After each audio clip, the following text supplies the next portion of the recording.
This is live from the table, recorded at the world famous Comedy Cellar, coming at you on Sirius XM 99 Raw Dog and on the Laugh Button Podcast Network. This is Dan Naturman.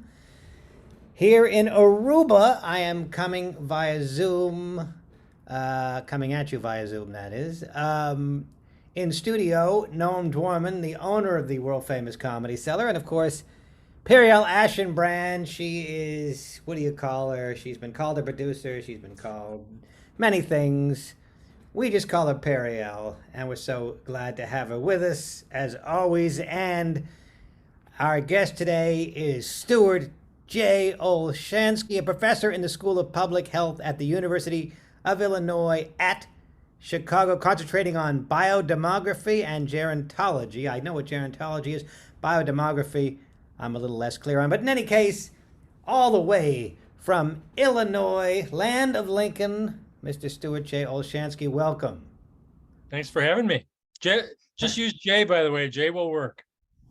Okay, I was going by Wikipedia, but J is fine. And that was one hell of an introduction. Nobody does it better than you, Dan. That was very good. That is the one thing I do. I do have that skill. Yes, indeed.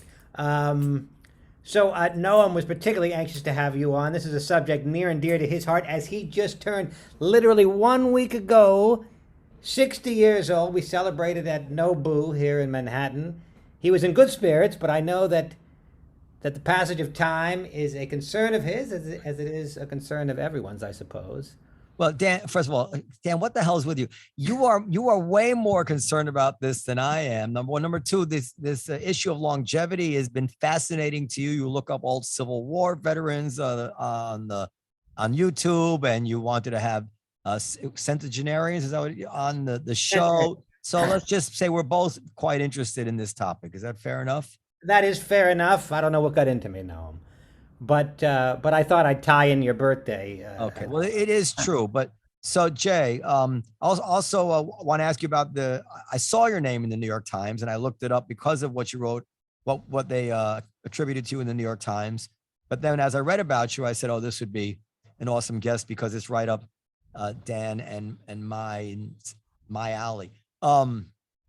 So you had said that okay, let's put it this way. How old? I have a 10-year-old daughter.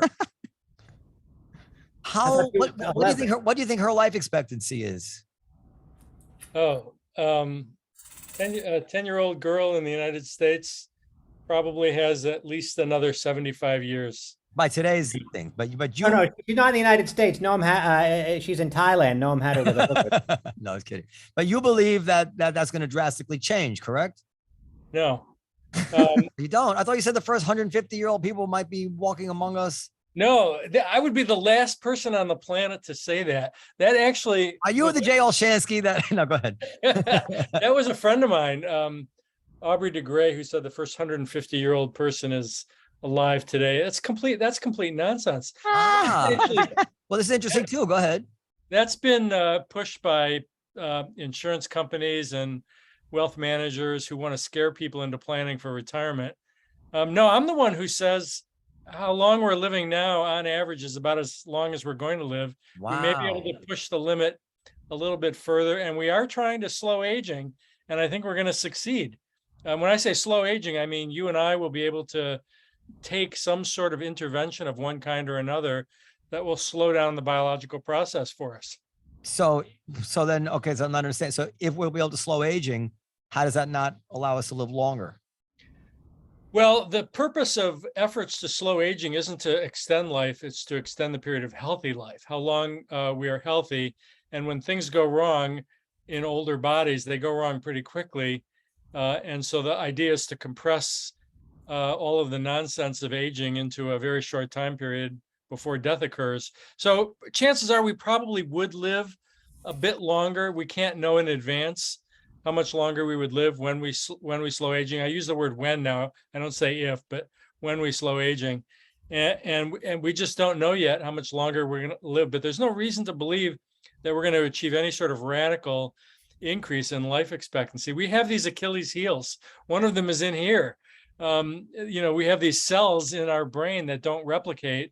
We have muscle fibers that don't replicate. You basically run out of functioning neurons and muscle fibers over time. So we have Achilles heels that are going to prevent us Well, from living a whole lot longer than we do Jay, now. there was a woman in France that lived till 122, Yes, assuming that's valid, and I think there's it some is. controversy surrounding that, but most people think it's valid. Is there any reason why we all can't expect to? I mean, if she could do it, why can't we?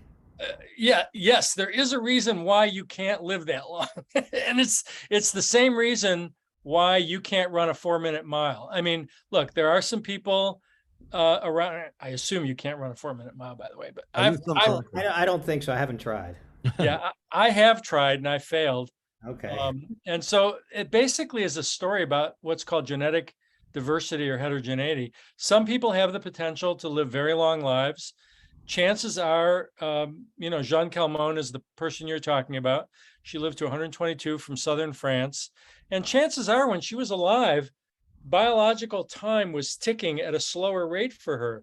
So every year when that time passed, biologically, she was not 1 year older. She was less than 1 year older. And that's how you can make it that far. And that's ultimately why you got in touch with me about Joe Biden.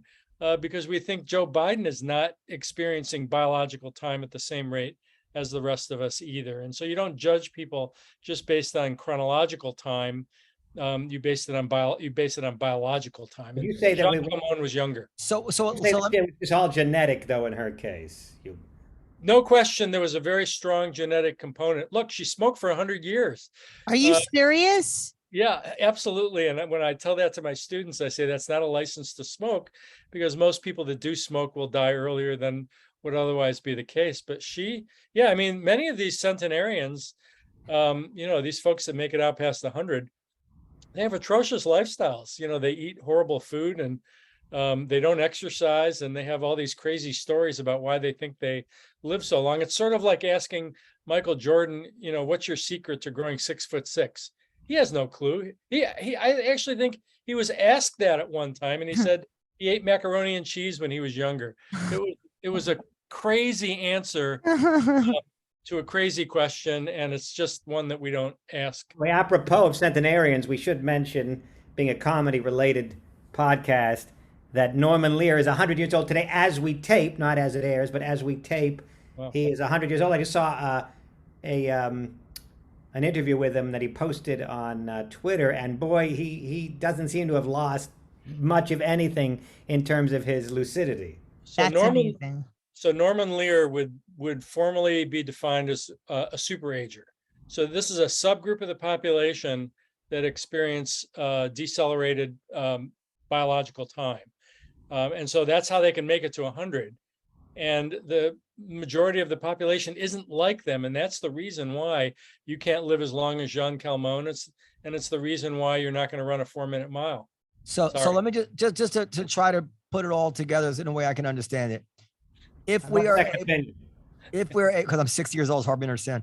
If we slow aging down, do you foresee it in my children's lifetime? Do you foresee it something on the order of them experiencing what this woman in France and what Norman Lear have experienced, such that they might expect to live over 100? Some of them will, for sure, no question.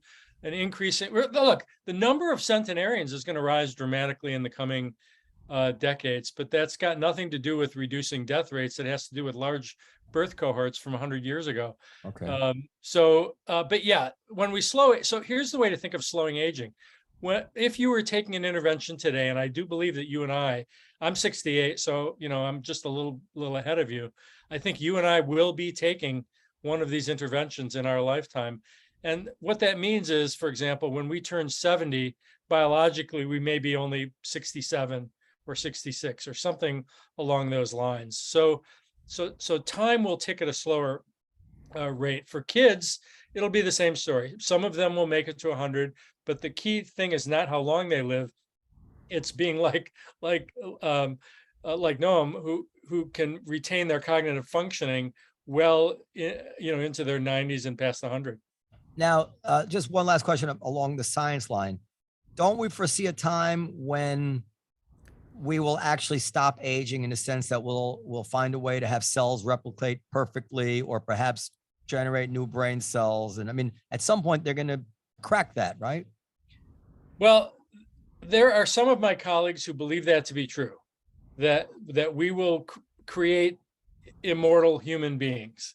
And whether that's in these bodies or in some facsimile of these bodies, that's what they believe. There isn't any evidence to support that line of reasoning at this point, but there's plenty of science to indicate that aging is inherently modifiable, that it's not an immutable force that we can't manipulate. We can manipulate it, just like we manipulate, COVID and other major diseases that exist in the population. We figured out how to do this. The same thing applies to aging. Whether it's going to make us live a whole lot longer, that's difficult to tell. Look, if I had an intervention, some sort of magical elixir that I put in my cup here that I drank every day, and I claimed that it would make me live to 120 or 150, I wouldn't be able to prove it. Nobody would be able to prove it. And the reason is pretty simple. You have to wait. In my case, you'd have to wait 50 to 60 years to know whether or not I actually live that long. Right. So scientific proof for interventions that achieve radical life extension it's not going to happen. Well, I don't be argumentative, even though I'm very argumentative, but would you really have to wait that long? I mean, couldn't you measure somebody after 5 years who took it in 5 years, who didn't take it, and get a good idea that this person is not aging and this person is? I mean, yeah, you could get some signals indicating that they're doing better than they might have otherwise. The best study would be identical twins, right? Where one gets the intervention and the other does not, and compare them across. You can do rock, paper, scissors. Right. But you wouldn't be able to make the claim that you live 50 years longer. Right. You should have to wait for 50 years. Well, in an extreme case where, say, for example, somebody that looked like me but was 80 years old, something that extreme, you'd be able to say, well, something is going on here. This guy just might make it to 150. So you are raising a really interesting subject in our field. And this is actually an area of research that I'm directly involved with. So almost without fail, all centenarians, people that make it out to older ages, or octogenarians or septuagenarians, 80s, 90s, and 100, the folks that make it out that far almost always throughout their life looked younger than their chronological age. And when somebody says you don't look your age, in all likelihood, you are not your age. Yeah. Biologically, you are a younger age, and that's a signal, or what we call a biomarker, indicating that you may be a super-ager, that you may be aging more slowly than the rest of the population. And we actually measure face age. We actually created an app years ago called Face My Age, where people could upload a photograph and we told you how old you looked relative to other people the same age. So the answer is yes, it does show up in the face. I have a friend, he's prominent, so I don't want to say his name, but he has a theory that if you hit puberty later, perhaps you're aging more slowly. Interesting point. So there is a fundamental link between the timing of reproduction and how long we live, but it's not puberty that counts, it's menopause. It's the end, it's not the beginning. Keep in mind that puberty used to be around 18 or 19 in the early part of the 20th century, and now it's 11, 12. And that's because the genetic potential for puberty was always 11 or 12. And the reason why we didn't get there in the early 20th century was because of malnutrition, lack of body fat, especially in women. And so they experienced delayed puberty. Now, what we typically see is women who go through natural menopause in their mid to late 50s. Average menopause is about 50, by the way. Once you see menopause in mid to late 50s, those women live exceptionally long lives. So it's another signal that we get. That's interesting. Yeah. I had another question, but go ahead, Dan. Go ahead. I had a late adolescence. Is it possible that the factors for that were external, environmental factors, or is it likely that it's just genetically I had a late adolescence? If you will. Yeah, I don't know. I mean, there's such a great deal of variability in these genetic programs that lead to growth and development and reproduction, that I wouldn't be surprised if some individuals, don't go through puberty until they're 15 or 16, or they're not shaving until they're. I was 17. Yeah, I wouldn't read into that. I wouldn't read anything into that, good or bad. And I can tell you it was not pleasant. Well, Very, very, especially because I was short to begin with. So I really looked like a 12-year-old when I was in high school. It was very upsetting. Well, you'll appreciate that idea of looking younger when you get older. Well, I am older, so no. I appreciate it. Yes, But, It's all relative. How old are you now? I'd ask you to guess, but I don't want to, but that might upset me. So I'll just tell you 52. Oh, 52. Yeah, when I was about 52, I had this conversation with my father, who was 96 at the time. And he said, yeah, at 52, you're a spring chicken. So 52. Actually, interestingly enough, if you ask people what the best age is throughout the lifespan, it's right around 50 to 52. Thanks. Well, that is not my. As they say, youth is wasted on the young. 52 is wasted on Dan. Let me tell you, he's not enjoying his best year. Okay, here's so I observed not long ago, and I think this is in line with what you said, that I noticed that so many of the founding fathers, Jefferson, Adams, and Madison, I think, they all lived to be around 80. And it occurred to me that science has not done a great job at extending life. They've raised the average age of death by, fighting diseases that killed a lot of people early, but left unencumbered, people were living into their 80s more than 200 years ago, and not rarely. I mean, a whole group of these guys. So it's almost as if at the same time science is moving forward, maybe our environment is making it more difficult to live long, and somehow the middle of those two forces have people living in their 80s just like they always did. So you're right. Of course, people lived into their 80s hundreds of years ago. There's even evidence to indicate that some pharaohs, Egyptian pharaohs, lived well past their 80s, possibly even into their 90s and 100s. So the opportunity or the ability of humans to live very long lives has always been there.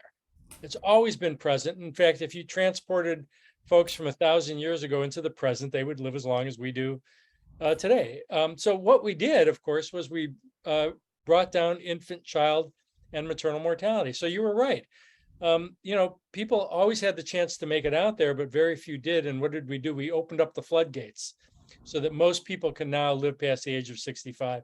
And that's the case here in the United States and other developed countries. It's, we got what we wished for, right? We added 30 years to life. Life expectancy used to be 50.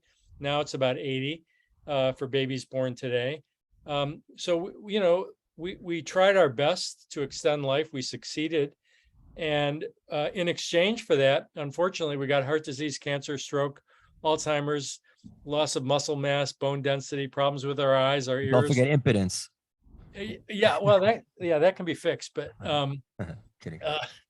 So tell me this: you're 67. I'm sure you probably know the answer to this. What's your life expectancy now at 67? Because it goes up as you get older. That's true. So it's an interesting question for me in particular, because I happen to carry two particular genes that are associated with exceptional longevity. I carry what's called the FOXO3 gene and the ApoE2 genetic polymorphism, and those are associated with a much higher probability of living past. Can you send me those when we get off? Because 23andMe doesn't identify those. They do. They do? Yeah. If you download the whole database and you give it to another company, they'll do it. But I don't think 23andMe gives it a report. So no, 23andMe assays the gene, but you don't know which one to look for. We do. Right.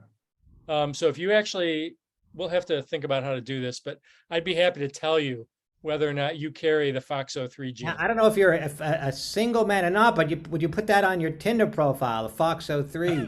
A lot of women, they don't want to date a guy over 50, but when you got the FOXO3, that's assuming they want you to live long. It also weeds out all the, what do you call the women who marry a man for their money? Gold diggers. It weeds out all the gold diggers. I'm not hanging around this guy for 50 years.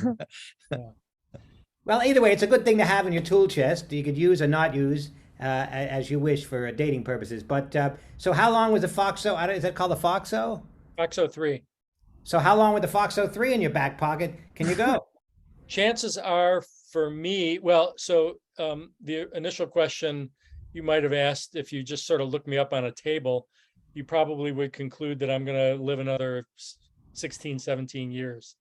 But there's a fairly high probability that I'm going to live 27, 28 years or more into my mid to late 90s. My father made it to 96 and he smoked. So there's a chance. Wow. You're making a real case for me to start smoking again. Well, no, because you may not have the Foxo gene. But Or, now, or the but gene now- that gene that gives you low susceptibility to lung. but Jay, if I were an insurance actuary, I'd have to ask you, do you skydive? Yeah. Or Well, do you ride a mo- interestingly enough, the insurance actuaries don't even ask women about age at menopause because they're unaware of the link between menopause and longevity. But you are right, of course, there are elevated risks associated with skydiving and riding motorcycles. But they're sort of old school, the insurance companies, and it's illegal to ask about your genetic background. Wait, so everybody's glossing over this menopause stuff because we're men. Because they're men, so they're not really grasping the gravity of it. So if you go into menopause later in life, then you're predisposed to live longer. Is that correct? Yes. And so most women enter menopause at about 50. Yep. Start menopause, or like they're done with their periods. Do you guys know what menopause is? Jesus Christ. Is that what women start repeating themselves? No, that's Yeah, you're right. marriage. So menopause is not a discrete event, so it doesn't happen overnight. So you're right. And I don't know the answer to your question. Okay. If it's the end or the beginning, but it's right around age 50, and for some women it can take a couple of years for menopause. But some women are going through menopause in their late 50s. Most of the centenarian women were producing offspring into their late 40s and early 50s. Wow. Yeah, it's remarkable. Okay, so given Well, everything that, go ahead, Dan. Well, we should talk about some strategies that we can apply. Yeah, that's exactly what I was going to say. Given everything that you know as one of the world's experts on this, what are the top 3 or 5 habits that you've adopted in your own life to extend your life? Number 1 would be choose long-lived parents. No, that's not a strategy. That was my strategy. It's funny. It's comedy, Noam. Don't you get it? Yeah, somebody, when I said that to somebody once, they said, yeah, they're going to go buy a treadmill for their parents. That's smart. That's comedy. So they didn't quite get the point. Look, avoiding the things that shorten life, we know what those are. Tobacco smoke, excessive calorie intake. I know that there's Jean Calment and others that can make it that far, but most of us would die early if we smoke. Extra weight, obesity, staying away from drugs, alcohol. Believe it or not, alcohol consumption. We probably should stay away from that entirely. No offense if anyone is a drinker here, but it does. Now you tell me. Yeah. Really, entirely, like not even One like glass once a in a day was good for you. Not anymore. Yeah, there was an argument a while ago that some amount of red wine contained a compound called resveratrol, which was associated with the reduction in the risk of heart disease. But there's been more recent research suggesting that there is no safe amount of alcohol. Now, what if you drank a lot? Like when I was a professional musician, I used to drink, and I was never. I mean, I'm not just saying this. I was never any kind of alcoholic. I never drank when I wasn't playing. I'd go on vacation for 2 weeks. I wouldn't even have a drink. You know me, I don't drink. But I got in a habit when I was playing gigs of drinking, and it went on for 15 years. And I haven't done that in a long time. Now, do those bad effects go away after a certain amount of time, or is that permanent? Well, for some people, it's not a risk factor, but for most people, it's a cumulative price you have to pay. It's like smoking cigarettes. When you smoke cigarettes when you're younger, you would think that the risk would disappear when you get older. For most people, it actually doesn't. You've accumulated some pretty damaging stuff in your lungs when you smoke cigarettes when you're younger. Same as with sun exposure. Like most of us, we didn't really have access to these products that protect us from the sun. And so I've faced this myself with, cancers on my skin, on my head from sun exposure when I was young. So yeah, there are consequences that you pay in later life for things that you do in early life. What is affected by the drinking? I mean, like smoke and lungs and sun and cancer, Probably- very clear to see. There's certainly a cancer risk and cognitive functioning. And liver, no? Well, the liver heals itself, right? Yeah, the liver, it depends on how much you drank. From the way you're describing it, doesn't sound like it was much of an issue. And the liver does heal itself. But yeah, I mean, there is a price you pay, but I didn't fully answer your earlier question. What did I learn? Probably the most important thing, believe it or not, is exercise. And that's exercising both mind and body. It's like, we eventually discovered how to keep our teeth for 100 years by flossing them and going in every 6 months to the dentist and having them, cleaned. We figured out that teeth can actually last for a century. It's the same thing with the rest of the body, that with certain types of exercises, both cardiovascular and weight-bearing exercises, we can actually get these bodies to operate more efficiently for a longer time period. It's about the only equivalent of a fountain of youth that exists today is exercise. What about something I've been reading about, something I've been doing to the extent I can? Sometimes it's not practical. Intermittent fasting, where I'm only eating between 2 p.m. and 10 p.m. Yeah, so intermittent fasting. So to step back for a second, years ago, it was discovered that caloric restriction, reducing intake of calories, extended life. It was later discovered that the main reason why calorie restriction worked was not because of the reduction in the calories. It was because the animals were concentrating all of their food into a very short time period. And then the rest of the day, they weren't eating at all.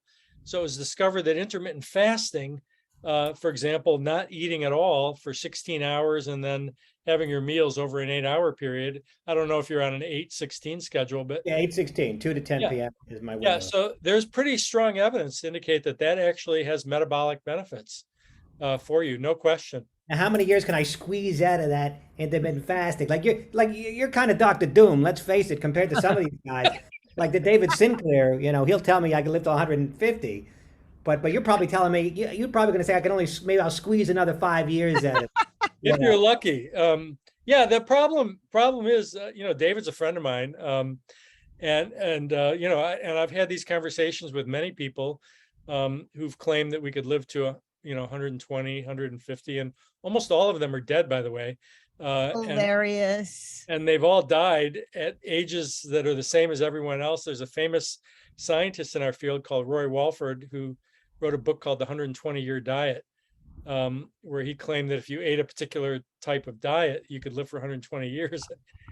I'm not laughing at the fact that he died, but he died in his 70s. So why are we laughing? I actually wrote a chapter in a book entitled "Why Do Anti-Aging Doctors Die?"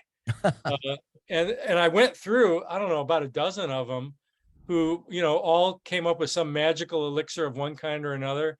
And I looked at how long they lived, what they died from. Yeah, guess what? It doesn't work.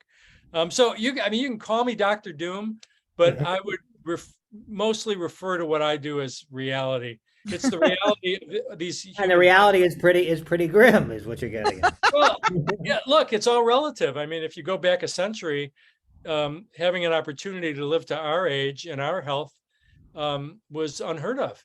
Not unheard of. It happened, but not with the frequency that it happens today. So we have a wonderful privilege that our previous generations didn't have. I actually have a photograph of my sister at the age of 60 and a photograph of our grandmother at the age of 60. And, they looked like they were miles apart. And so 60 isn't what it used to be. I just told Noam 60 is the new 40. I was reading about speaking a foreign language can delay Alzheimer's. And I've been studying French for many years. Recently started taking a crack at Hebrew, although it's much more difficult. In any case, I was all excited. You, That I'll go, never you, go, you go backwards in age, I think. I was Go from all right to left. excited. Go ahead, sorry. I was all excited that my bilingual skills are going to afford me an Alzheimer-free future. And then I read it's like it delays Alzheimer onset by about 5 years, according to the latest research. And I'm That's like, huge. 5 years? You want more, right? I want more. 5 years is huge, Dan. Yeah, I mean, again, the human brain is an Achilles heel. We do lose neurons, and they're not regenerating. So it is difficult to get these bodies to operate a whole lot longer than they do now. We have a warranty period on these bodies, what I call a biological warranty period, and we haven't changed that warranty period yet. Now that's what we're trying to do in the world of aging science today. So, the realistic element of what I'm telling you is there are limits to human longevity. Can I ask you? Go ahead. Finish your point. I'm sorry. The promising part is it's inherently modifiable, and we are going to modify it.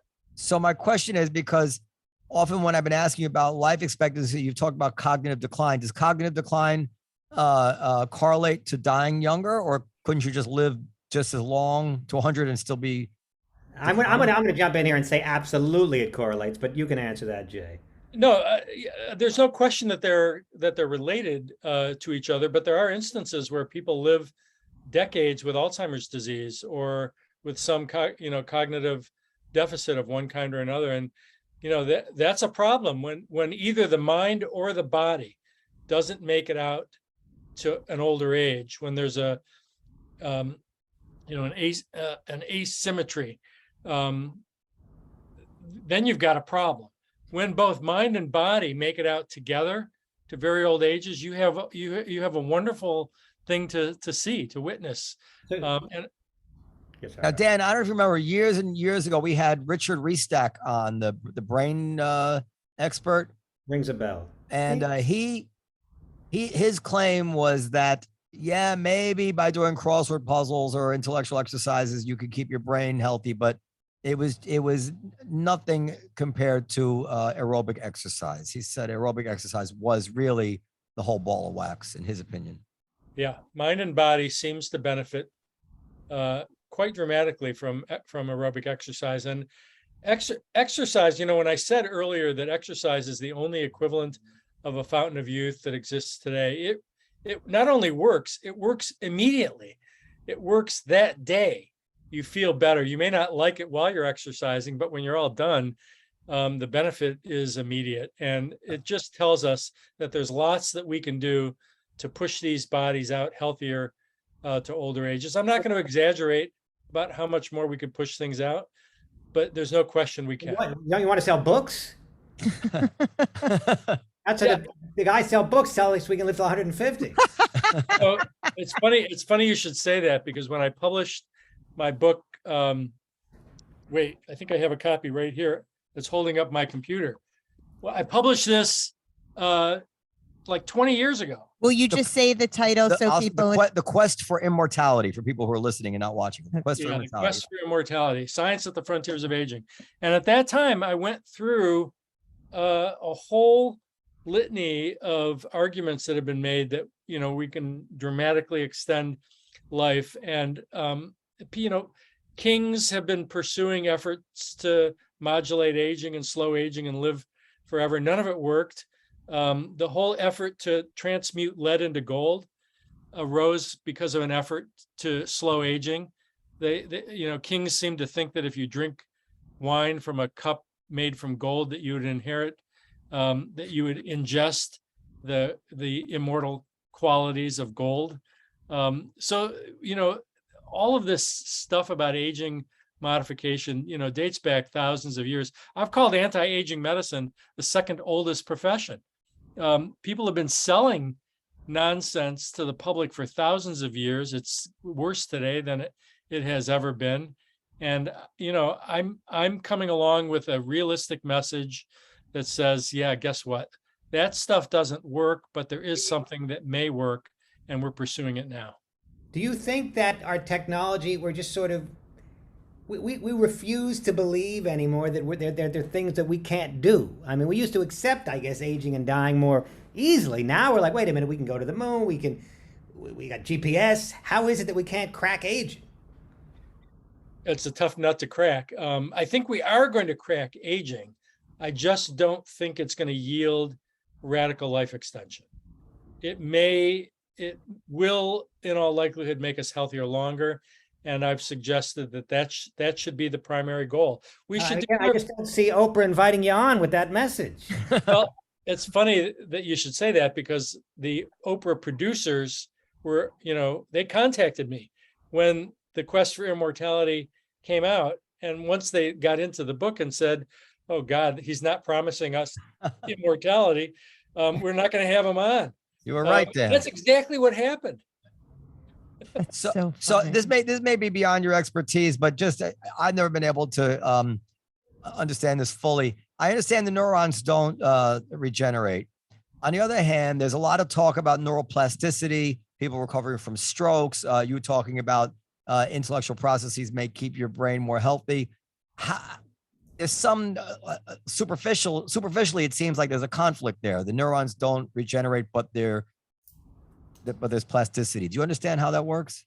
Yeah. So look, when you consider the number of neurons that exist in the brain and the redundancy that exists in the human brain, we have this enormous reserve in mind and body.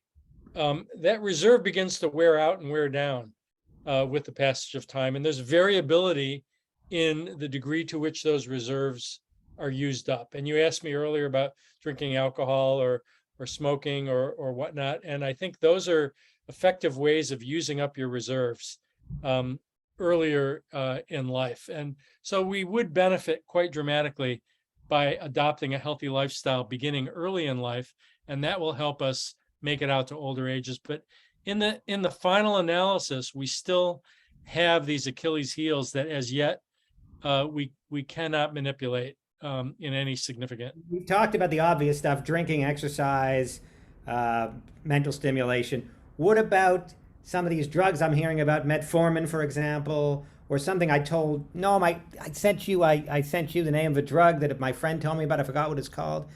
But rat. I forgot what it's called. Let the record show that Dan started this podcast by saying this was a topic of special interest to me, and he knows every detail and in and out of every quack drug, everything. But go ahead. Well, so these are not quack drugs. Metformin has already entered into clinical trials.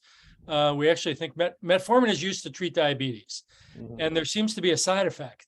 The side effect, normally side effects are bad, but it appears that the side effect of metformin is a lowered risk of heart disease, cancer, stroke, Alzheimer's, all the things that we don't like associated with growing old. There are compounds called senolytic compounds that are being tested that basically flush out what are called zombie cells in the body. These are cells that are still alive but aren't functioning as they're supposed to anymore. And when we flush them out, what is left behind operates more efficiently. So these are the kinds of interventions that I was talking about. Rapamycin, I just remembered. That's the other. Yeah. So I mean, rapamycin may be one of those drugs that works, but there are a lot of endpoints that researchers are pursuing now. My argument is we should pursue them all because we don't know which one is going to work, but there's strong evidence to indicate that some of them, perhaps more than one, will. And that's the exciting part. A hell of a lot of important drugs were discovered simply as side effects of other drugs, right? I think Viagra, was it minoxidil? Yeah, the hair drugs. Why? What was Viagra? For something else. I don't remember. It was used to treat problems with the cardiovascular system. And all the people in the hospital were getting erections. And they were reporting that they were getting erections every time they took the drug. And is that true? That's true. Yeah. Oh my God, and penicillin was an accident. I mean, it's amazing the importance of accidents in all technology, right? What about, I just have one question, if I may. What about meditation? Does that have any bearing? Good question, Periel. Good question. Stress-free. Good answer. It's like Family Feud. Good answer, Periel. Look, like I'm a moron. So let me address it this way. First of all, I'll answer the question real quickly by saying it couldn't hurt. As my father would say, it couldn't hurt. But some people thrive on stress.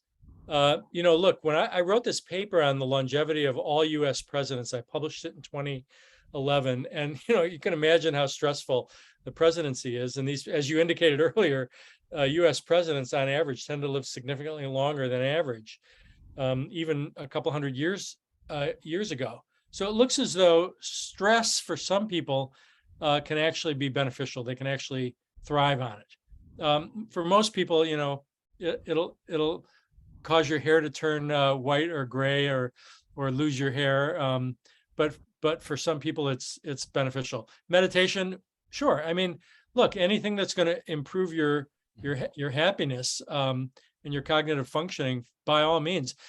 I've got this one section of my book where I answer the question, what's my recipe? It's like the question you asked earlier, what's my recipe? And it was, diet and exercise. And then I added in sex every day. And some of my colleagues, when I would do interviews about that, they would say, well, why sex every day? I said, well, it'll make you happier. It couldn't hurt. Yeah, along the way. And well, hopefully my wife thrives on stress. So. So it's one of those things. I've had this conversation with some of my older friends, and I will tell them to have sex every day, and they go, yeah, well, we try, but it doesn't always work that way. But yeah, I mean, in the end, it's not about how long we live. It's about how healthy and happy we are along the way. However, quality is very important, but there's something to be said for quantity too. Well, look, it depends on what's in that quantity. If those last 10 years are filled with Alzheimer's disease and pain and stress and frailty and disability, yeah, you may not be careful what you wish for. Yeah, exactly. You want to be like you want both. Ideally, you would like both. Yes, you want mind and body to make it out simultaneously to older ages, and when they don't, when there's any mismatch, there's a problem too when the mind makes it out and the body starts to fail. That's a serious problem. The most extreme case of that is Stephen Hawking. I think it's the most extreme case of the mind surviving, but the body not surviving. Yeah, Stephen Hawking. Yes. Before we go, let me ask you to explain. We still have 15 minutes. Okay. Well, let me ask you. Let me ask you to explain a paragraph in the New York Times, which seemed, surprising to me, counterintuitive to me. Quote, right now, there's no evidence that the age of Biden should matter 1 ounce, said S.J. Olshanksy, a longevity specialist, University of Illinois, Chicago, who studied candidates' ages in 2020. If people don't like his policies, they don't like what he says, that's fine. They can vote for someone else, but it's got nothing to do with how old he is. Now, just as I don't mean it's an anti-Biden thing at all in any way. And I'm not one who believes he's got Alzheimer's or anything. I just feel like he's an old man, as my grandmother was at that age. But he certainly does seem to me to be quite different than he was 20 years ago. And there's reports of people around him in his inner circle reporting about his age. Go ahead. Of course he's different than he was 20 years ago. You're quite different than you were 20 years ago. Does that mean you don't qualify to be president of the United States? Just because there are changes that occur with chronological time doesn't mean you can't be president. Yeah, but Jay, hold on. Let me just say. So let me just compare it to what my grandmother was at 83. She had a lot of trouble learning new things. She had trouble keeping new things in her head. She would, have trouble with technology. I would say that her reasoning had declined in some way. She certainly wasn't senile in any sense of the word, but she would not have been, I would say, mentally fit to be president. So in the same New York Times article, I think it was David Gergen, who said, yeah, he had just turned 80 and he didn't think he could be president because of some of the declines that he's experienced. And you know what? He's right. And you're right about your grandmother.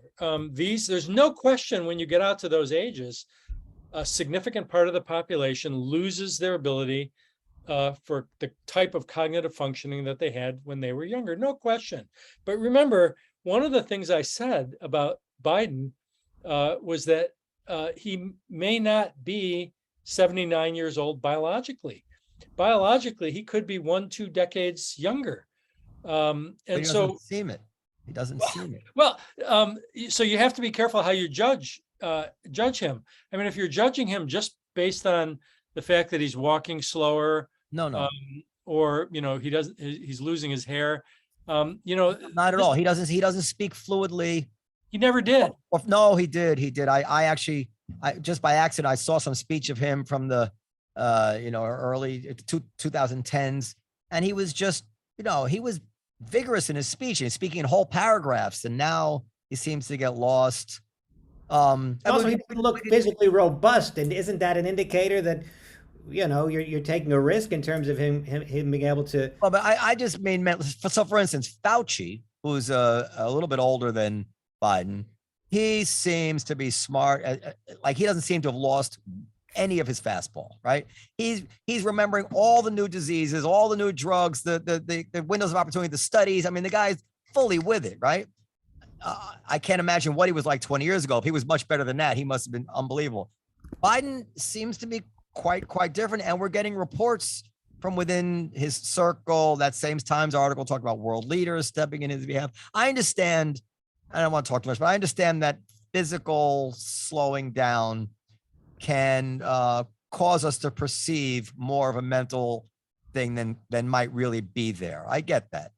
I just think that I just disagreed with you that there's nothing about Biden to identify. On the other hand, wisdom is quite important and experience is quite important. Well, so remember there was a lower age limit to be president of 35.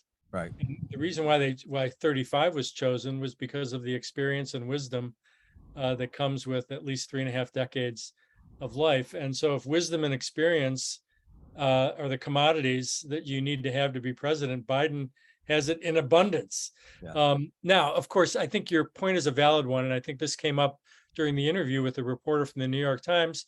Yeah, well, what happens 4 years from now? So 4 years from now, at the end of it, not actually 6 years from now, right? If he runs for president, he would be 86 years old when he's president. Well, we know in the world of aging that the risk of everything that goes wrong with us doubles about every 7 to 8 years, right? So the probability of dying, the probability of frailty and disability, there is no question 7 years from now, he's going to be at a significantly higher risk than he is today. But should we be making decisions about individuals based on where they're going to be 7, 8 years from now versus where they are today? There have been other presidents that have been physically disabled in one way or another, and that's not a reason not to vote for them for president. I just prefer that we don't draw any judgments about him based on the fact that he might be walking more slowly or speaking a little bit differently. I would be more interested in his policies and what he has to offer. If somebody else comes along with better ideas, vote for them. That's what I would do. But I would just say that I do, in a certain part of me, but it's more emotional than rational. I don't like to give an inch to the very ugly rhetoric on the right wing, the Tucker Carlsons and the Ben Shapiros, and who just openly, ridicule the man and call him senile and call him addled and make fun of him, which is just disgusting. I mean, even if it were true, it's disgusting to make fun of somebody who, through no fault of their own, has some kind of decline, right? So I don't for a minute take their side of it either. I just feel like I said, I just feel like he's a normal 80-year-old dude, which is probably too old to be president, all things being equal, as opposed to Fauci, who doesn't seem like a normal 80-year-old dude to me. He seems like a person who never got old. That's just what it seems to me. Yeah, so I think that's a legitimate observation. I think, and using Fauci as an example, I think is a really good one, because there's no question he, now again, he doesn't have a stutter. And if he had a stutter, it might be easy to interpret his stutter as some sort of problem with cognitive functioning. But I know exactly what you're saying, and Fauci, no question, is on the ball and is extraordinarily articulate and sharp. and I think he's over 80, isn't he? Yeah. He's 81 years old, yeah. Yeah. So I mean, in that regard, I understand where you're coming from. The question is it a reason not to vote for him? Well, I look, mean, I think it's just one of the things you might put in the, if you put in the balance. So if you like his policies, but you like another guy's policies too, and it might tip the balance. If the other guy is horrible, I would vote for Biden, despite his age. But if they're close, I might go with the younger guy. I mean, age has been weaponized in certainly every election since Reagan. I don't know. Did you see the video of how Reagan dealt with Mondale? Yeah. I mean, it was brilliant, absolutely brilliant. I won't let my opponent's age and inexperience become an issue in this election. And he was only in his 60s, Reagan, at the time. Yeah, it was brilliant. And it completely diffused the issue of age. Of course, he ended up getting Alzheimer's disease in his second term. And there's big, important questions about whether or not presidents should be revealing their medical records to the voting public before they come in. I mean, look, if somebody has a lethal disease that's going to lead to their early demise while they're in office, you'd think we would need to know that as a voting public. I heard that Biden has a piece of paper, like a sticky note with the nuclear codes next to his computer because he can't remember them. Like, I'm kidding. Remember the old days, people used to put their passwords. They was that's how they would get hacked. I would say that, we had, my colleagues and I gathered together 3 board certified gerontologists who study aging for a living. They study supercentenarians and centenarians for a living. And they reviewed Biden's medical records a couple of years ago, just before, actually, and Trump's medical records. And we found no evidence, none whatsoever, that either of them were facing any significant health issues. Yeah, but Trump is quite vigorous. I mean, whatever you want to say about the guy, he is pretty vigorous. Doesn't seem to slow down. Although there was a time when basically everybody to the left of right in the middle said that he was in cognitive decline and couldn't read, blah, blah, blah, blah, which ought to be a lesson for everybody on either side who, how cynical the politics can be in trying to portray these people. Yeah, I mean, look, if you watch videos of Trump from 20 years ago, you're going to see somebody who puts sentences together in a different way than he does today. And it's the same thing with Biden. If you watch me from 20 years ago, you'll still hear my joke about my mother overcooking the chicken. Google any Biden appearance in front of the Senate Judiciary Committee from any time, and you'll see what I'm saying. Again, I'm not trying to make the case he shouldn't be president or that he has or any kind of Alzheimer's or anything like that. I think it's like you're when you vote for president, you put a bunch of factors together, and maybe his age would be, for me, a little bit of a factor. Might not swing it. Michael Bloomberg is another one who is like a Fauci. I mean, this guy doesn't seem to be old in any kind of way. At least Also, Alan Dershowitz, yeah. So I'll tell you what I fear about this topic, and I'm waiting for the cartoon to come out of Biden and Trump, or Biden and somebody else on a treadmill, with these tubes coming out of various parts of their body and all these electrodes, and they're running really fast, and the caption reads "running for president." And then in the background are all of the briefing books on how to solve all of the problems that we have in our world today. And nobody's paying attention to the briefing books on how to fix our problems. All they're paying attention to are the vital signs from the presidential candidates. And I think we're focusing in on the wrong thing. Can we talk a bit about, we haven't really gotten into diet. We've talked about the diet is important, but not anything. Okay, do this and now we got to wrap it up. Go ahead, Dan. Nothing specifically in terms of what you should be eating. For example, Noam loves a good steak. I enjoy it too. How bad is red meat? They keep going back and forth on this. So I had this discussion with my father and my father-in-law about red meat and ice cream and all that stuff, and basically said, yeah, guess what? In moderation, have fun. Enjoy your steak, enjoy your ice cream. Just don't have it at every meal. Well, is there a diet that like they talk about the Mediterranean diet? They say that might be the magic bullet. It's not the magic, but very helpful. Yeah, it's not necessarily the magic bullet, but there's no question it lowers the risk of broad range of diseases and disorders, but there's no problem with mixing in, a steak here and there. Trust me, I order my steaks online, and I don't eat them often, but I do enjoy them, and I'm not concerned one iota. But then again, I don't have it every day, and I don't have large quantities. Is there a clean? I often see on Twitter and elsewhere, graphs of different life expectancies for different countries. Apparently, Italy is much higher than us. But is there a clean version of this that factors out, that controls for the fact that Americans die in car accidents more, that Americans die of homicides more? That because there's so much that goes into the lowering of that average. I have no idea what it means. Seems to me pretty clear that Asian people are just genetically destined to live a little bit longer. That's what it seems like. But when they start comparing the European nations, what is the difference? So it's a good question, and it's actually one that's been tested in the world of public health, where you can look at subgroups of the population that don't smoke, don't drink. Seventh-day Adventists, for example. You could track these people across time, and they do live longer. They're not living routinely to 100. You're not getting life expectancies of 100 or 120, but you are seeing differences, depending on the subgroup of the population, upwards of 5 to 7 years. The Japanese are among the longest lived.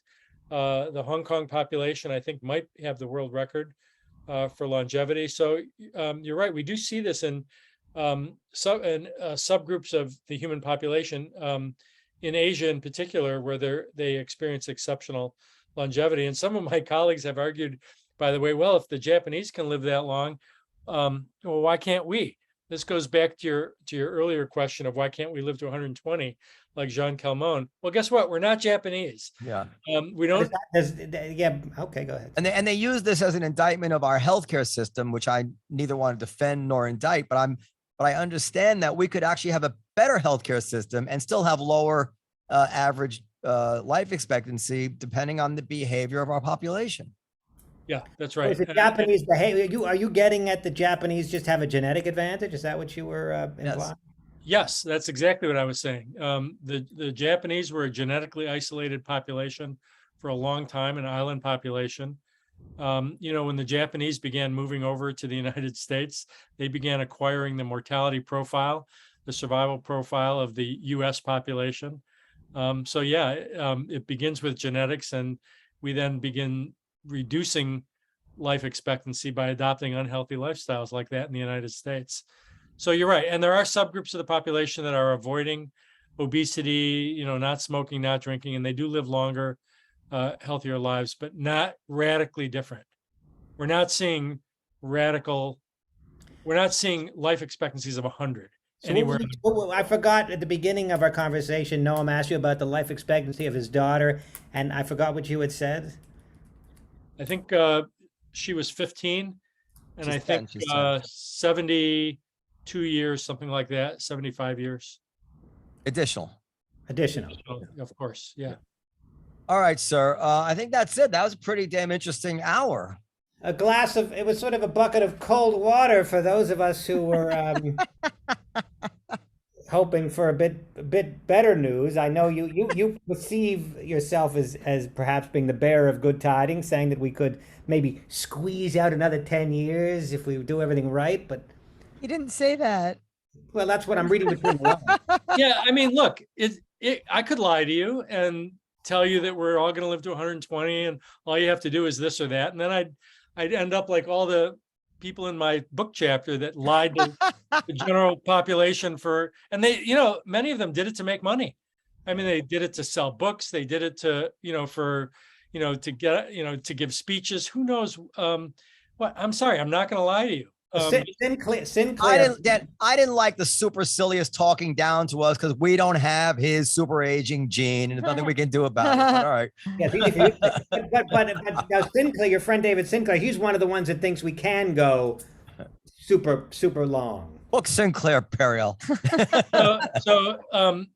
So I fundamentally disagree with David's conclusion about 150. You have to realize the world record's 122. And the difference between 122 and 150 they are light years apart. Yeah. they're not even close. And Where's David? Where is he? Is he a professor as well? David's at Harvard. He's a smart guy. He does some wonderful research on. He's been doing research on resveratrol. And we both serve on the board of the American Federation for Aging Research. There's a vigorous discussion and debate in our world today of how much longer we can live, and David advocates for this argument that we can achieve, radical increases in life expectancy. And I basically say, if you've discovered something that could make us live 50 to 70 years longer, it came up and slapped you in the face, you wouldn't know if you had it, because you can't test it. It's not scientifically verifiable. So stop exaggerating. I love that. So do you have your eulogy prepared for David's funeral? David's a little bit younger than me. He might live a little bit longer. We'll see. Look, one of the people that I've disagreed with most in my world, his name was Jim Vaupel, who is a fellow demographer, who argued that half the babies born today were going to live to 100. He just passed away a few months ago. How old was he? He was in his mid-70s. This just reminds me of that scene in Zelig, the Woody Allen movie, where Woody Allen's doctor said he had a brain tumor and he was going to die in 2 weeks. And then the narrator says, ironically, it was the doctor that died 2 weeks later. Yeah, I mean, look, Jean Calment outlived all of her doctors, except the last one. She outlived all of them. She had atrocious lifestyles. I have to be careful what I say here, right? Because I said, yeah, I might make it to 97 and I could drop dead tomorrow.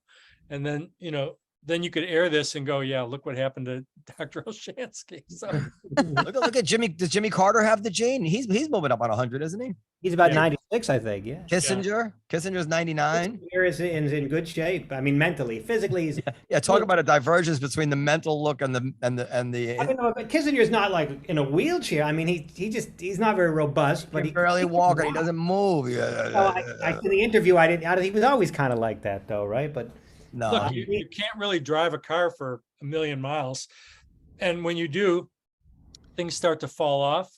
They don't work as well.